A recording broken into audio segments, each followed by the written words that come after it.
Boy, here in chapter 3 of First Thessalonians, Paul is going to tell the saints, after he's already told them, you guys are doing good, keep up the good work, he's going to encourage them to, let's take it to the next level.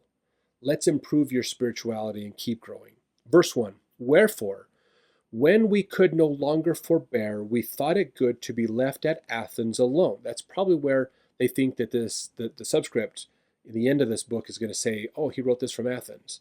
That's probably where it was, but he wasn't in Athens when he wrote this. We talk about that. Watch the chapter 1 video to learn more on that one. Verse 2, and sent Timotheus, our brother and minister of God and our fellow laborer in the gospel of Christ, to establish you and to comfort you concerning your faith, that no man should be moved by these afflictions, for yourselves know that we are appointed thereunto. So, and I'm going to pause for a second right there.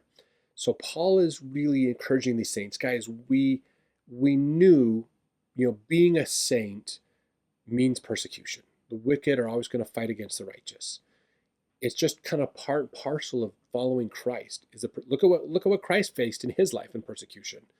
It's going to happen. It's kind of inevitable. But let's make sure we are handling ourselves properly during these times of persecution.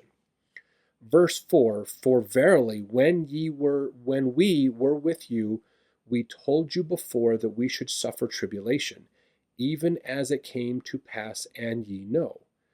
For this cause, when I could no longer forbear, I sent to know your faith, lest by some means the tempter have tempted you, and our labor be in vain. So Paul's worried about these saints. He's like, we got to understand what's happening.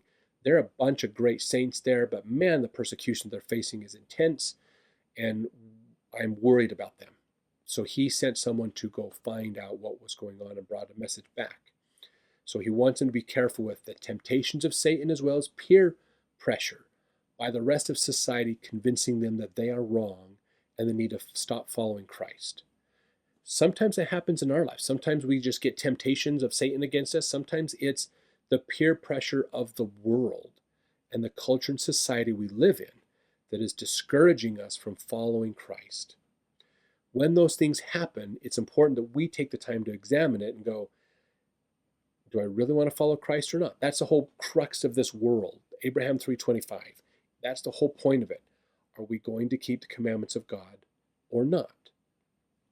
That's what Isaiah talks about. We've talked about it, and lots of other prophets have basically boiled it down to that. Every experience in life is about determining, are we really willing to follow Christ or not? Let's be honest with ourselves.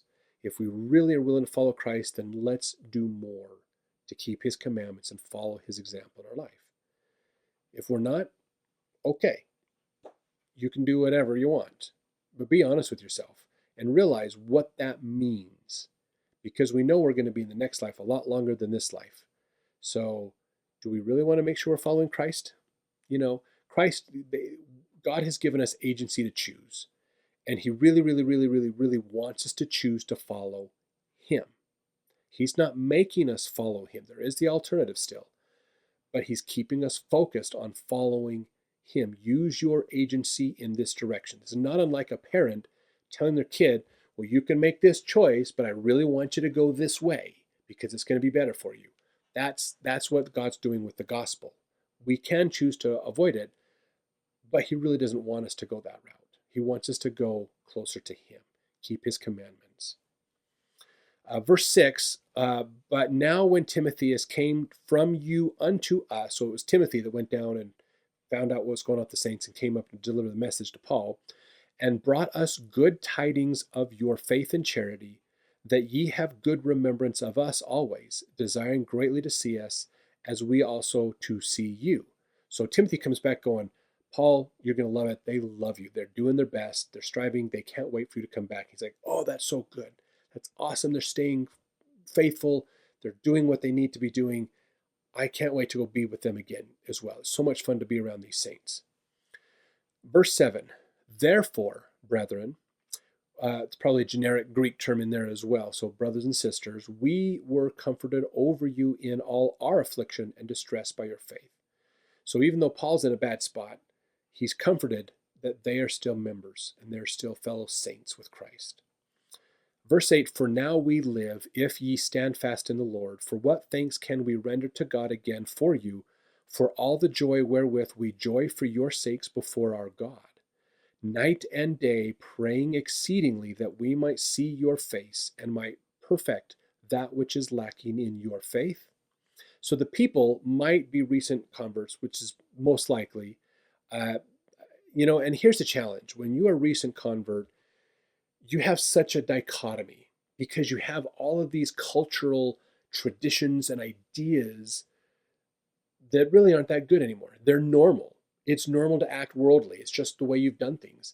But now you have this new way of thinking, and you have to make these conscious choices all the time of transitioning into a new way of thinking that follows Christ's teachings. And that's a big challenge. And so these saints, they've learned the gospel, but they haven't made a full transition over yet. They still are going back and forth and, oh, but the culture says this, but this is what Christ wants me to do. So I need to face these conundrums as I'm trying to become a new person with Christ. And we all face this. This is the process of conversion. This process isn't just for new people who convert. It's for all of us to keep converting closer to Christ, keep coming to him. But this is part of the problem they have, is it's easy to fall into peer pressure to follow the cultural traditions because that's how they were raised, instead of the newer traditions that they've been taught by Paul and the other missionaries, basically. Verse 11, he says, now God himself and our Father and our Lord Jesus Christ direct our way unto you.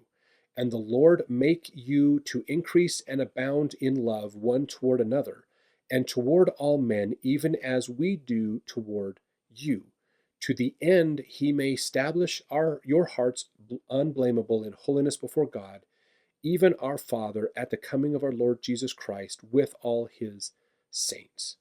So kind of putting this nice cap together of this, to pull this together and go, we bless that Christ will help you to keep the faith, as we're trying to keep the faith too, and hopefully one day we can come together and work together and be together. So that's what he's saying. Now we do have more still in this book, so let's continue on to the next chapter, and we'll see you then.